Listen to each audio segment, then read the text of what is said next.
И много се радвам да видя толкова много стари приятели и също така да си тръгнем от тук, надявам се тази вечер с много нови. За вас Иво е човека, мита, легендата, култа, автора на 3 книги. За мен е пълен нещастник, когато сме заедно от първи клас. И когато си писахме писма от казармата, аз получавах редовно от него писма, които започваха да кажем от моята гледна точка, т.е. космическа, ти си едно незначително нищожество. На ден и 90-100 кила.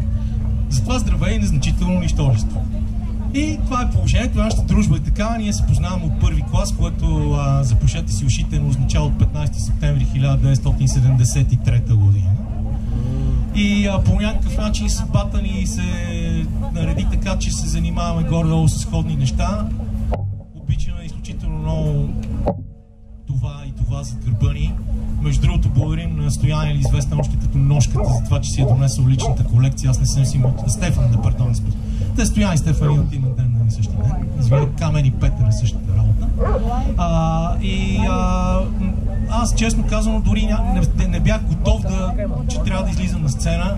И когато трябва да коментирам мачове, мога да правя 3-4 мача поред, но когато срещу мен има истински хора, ми е много трудно. Но връщам се към това, че ние на практика започнахме да си мечтаем да бъдем баскетболисти. Съответно играехме единия в ЦСКА, другия в Левски. Слава Богу, Левски биеше ЦСКА, ама Иво беше по-добър иначе от мене. Постигнахме най-добрите резултати в историята на баскетболния отбор на 133-то училище в София. И въпреки, че бяхме големи кълпазани, те нямаше какво да направят. И се стигна до една случка, която Иво някой ден ще напише в мемуарите си, а майка му смята, че се касае и до 2 мани, но аз категорично се разграничавам. Когато нашия заместник директор, изключителният преподавател по математика и доброволен сътрудник на МВР Максим Бурханларски, който всички искаше да ни изключва, викна неговите родители и каза: вашия син рано или късно ще завърши в затвора. Това предизвика професор Светослав Иванов, бащата на Иво, легендарна фигура Цапето, веднага да махне Иво от 133-то училище и да го прати в спортното училище на ЦСКА, където, повярвайте ми, до ден днешен няма нито един по-голям отличник в цялата му история. И той изведнъж от баскетболист стана гребец. След което замина за Америка и въпреки, че вече близо 35 години е в Америка, ние сме на практика заедно. И колкото и клиширано да звучи, аз имам брат, той няма, но на практика ние също сме братя и имаме някаква така междуконтинентална връзка, която поддържаме всяка седмица благодарение на тъпото ни предаване по Радио София всяка неделя от 4 до 6 следобед и си говорим за нещата, които нас ни вълнуват и се надяваме, че много хора от вас също ви вълнуват. Не съм сигурен, че мога да ви кажа нещо умно, затова е време просто да ви накарам да избухнете в аплодисменти за Иво, пък после ако решим заедно да ви разказваме някакви истории, той ще го направи. Обикновено така се развива, че той е добрият човек, той е този, който дава прегръдка на всички. Аз съм негативната енергия. Ако имате негативна енергия, може да насочите след края на шоуто към мен.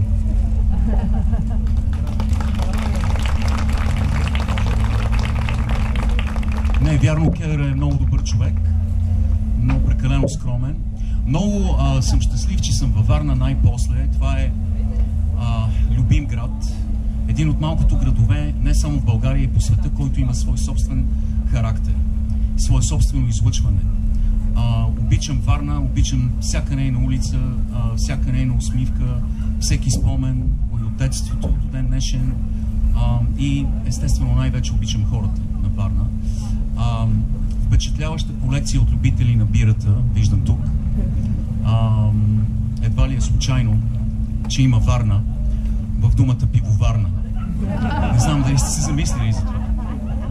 Също едва ли е случайно, че има Иво в думата пивоварна.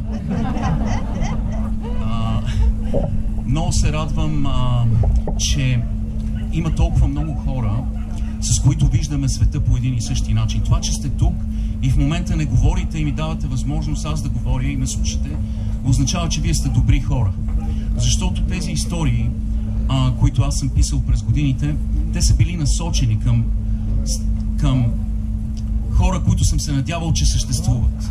Хора с големи сърца, с будни съзнания, хора, които са любопитни, които се интересуват от света, от смисъла на живота. Парти Пупър идва. Забравих да ви кажа най-важното. Вдясно от сцената с телефона в ръка снима едно момиче, което се казва Леонора. И когато взе тези два куфара, един е 100, други 80 кг и ги докара, тръгна от Кюстендил, остави си 4-месечното бебе в къщи, за да го гледа мъжа и ни достави във Варна днес след обед, за да бъдем днес тази вечер тук с вас, така че за Леонора малко. Всъщност бях почнал да разказвам някаква дълга история, но всъщност истината е, че започнах... Истината е, че започнах да пиша с надеждата, че някой ден историите ми ще стигнат до човек, който ще ме кара с кола нагоре-надолу. Да. Без пари. Благодаря ти много, Елеонора. Благодаря на Радина. Много ти благодаря. Това е друг един божествен човек. Знаете ли, аз пишех тези истории и ги пращах в нищото в началото, в големия ефир, без да знам дали има смисъл от тях.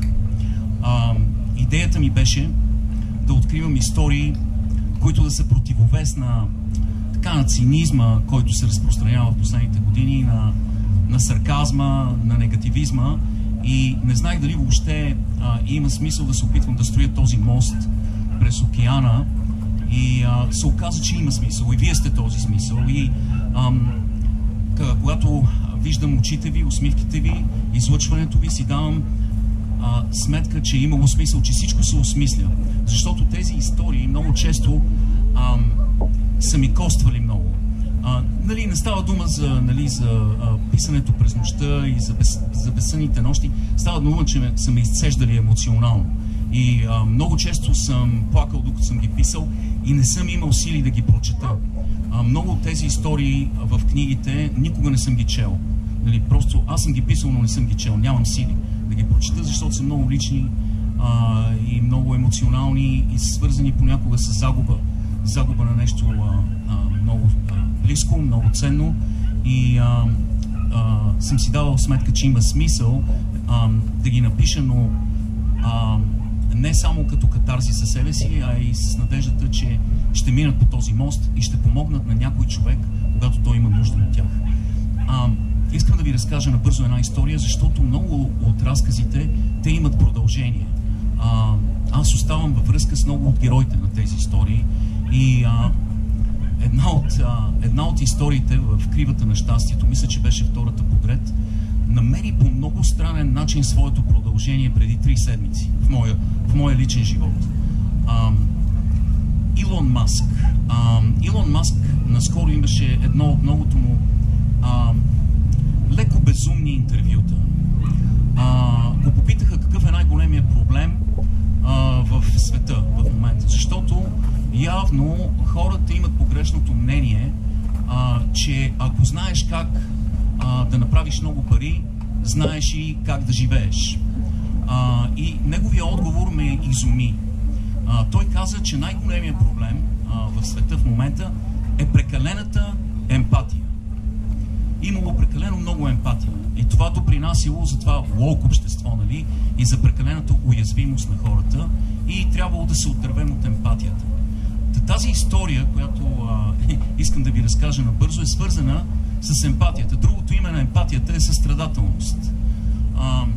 И става дума за Хаити и за един мъж на име Жан-Ив Лабас, който беше един от най-добрите треньори по футбол в Хаити.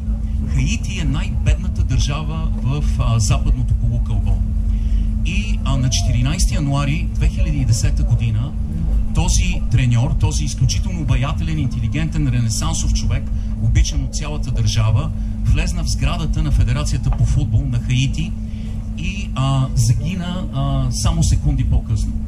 Защо? Защото на 14 януари 2010 година в 4 часа и 28 минути Хаити бе разтърсено от жестоко земетресение.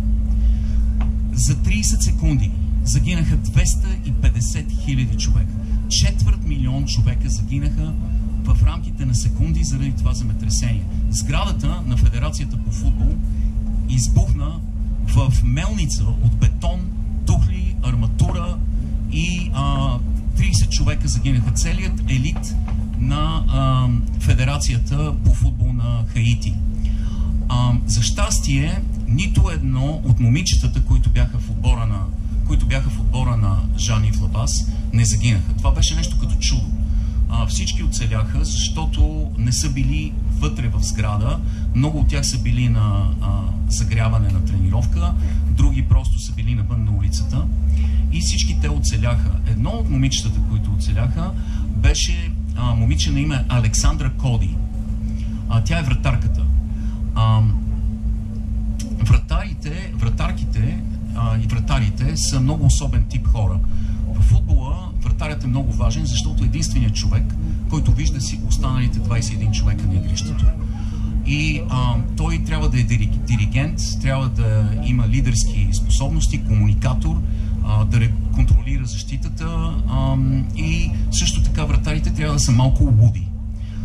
Трябва да си прекалено безразсъден, смел, да си готов да жертваш тялото си и тя е такъв човек, Александра Коди, но когато се стовари земетресението върху Хаити, тя въпреки, че е била тренирана да пази равновесие и самообладание, е рухнала на земята, защото 7 степени по скалата на Рихтер са прекалено много дори за човек като нея. В следващия месец, един месец, тя е живяла в нещо като лагер за оцелели на футболния стадион, сложили са палатки и тя е изгубила роднини, приятели,